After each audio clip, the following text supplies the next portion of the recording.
initiated by the Senate in regard to the nomination of Judge Benita Pearson, one for the National Cattlemen's Beef Association, and then the other from the Farm Animal Welfare Coalition. I'd ask unanimous consent that they be entered.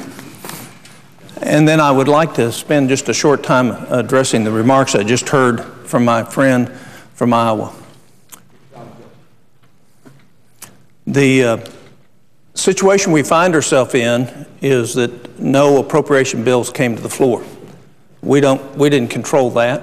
If that had been under our control, I assure you that they would have come to the floor. And they should, no matter who's in charge, they should come. And I think he agrees with that. But I would address the greater issue that we have in front of us. Our nation has a very short time with which to reassess and reprioritize what is important in our fiscal matters. That period of time, I believe, is shorter than many of my colleagues. But I've not been wrong in the past 6 years about where we were coming to. I've been saying it for 6 years. We're now there. The fact is everything's going to have to be looked at.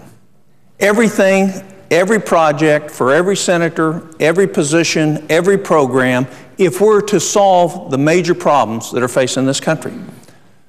And we all want to help everybody we can.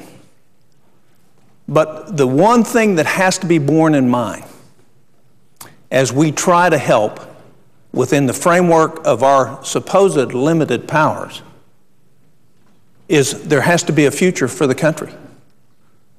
And the things that are coming upon us in the very near future will limit our ability to act if we don't act first. And so I take to heart my colleagues' very real concern for those that are disadvantaged in our country. It's genuine, it's real. We're going to have a choice to help them, or we're going to have a choice to make a whole lot more people disadvantaged. And what we have to do is try to figure out how compassionately we can do the most we can do and still have a country left. And that's the big question that's going to come before us. I have no doubt we'll have great discussions over the next few years on what those priorities are, but we can't wait to make those priorities. So we're going to have to squeeze wasteful spending from the Pentagon. We have no choice. We have no choice with which to make the hard choices in front of us. And it doesn't matter what's happened in the past. What's going to matter is what happens in the future.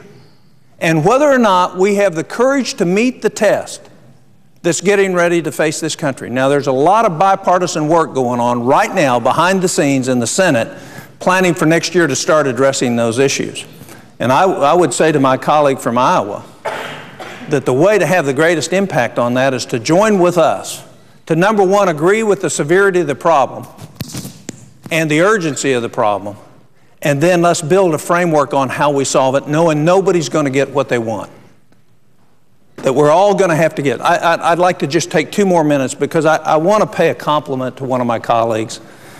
When I came to the Senate, I went and visited almost every member of the Senate on the other side of the aisle. And I had a wonderful visit with a senator from Wisconsin. We actually really, although we're totally opposite in our philosophical leanings, we had a wonderful time visiting together. And I just want to, Senator Feingold is my idea of a great senator. And I want to tell you why. I left that meeting, and about a week later, I got a note from him saying, first of all, thanking me to be on the initiative to come meet with him, but also a commitment that he would always be straight with me, that when he gave me his word and his handshake, it would always be that way, and that I could count on him standing for what he believed in, but knowing that he'd do the things we needed to do to get things done. And I want to tell you, my observations in the last 6 years in this chamber, I've watched one man of great integrity keep his word and hold to his values through every crisis and every vote and every time it was taken where we had to come together to do something.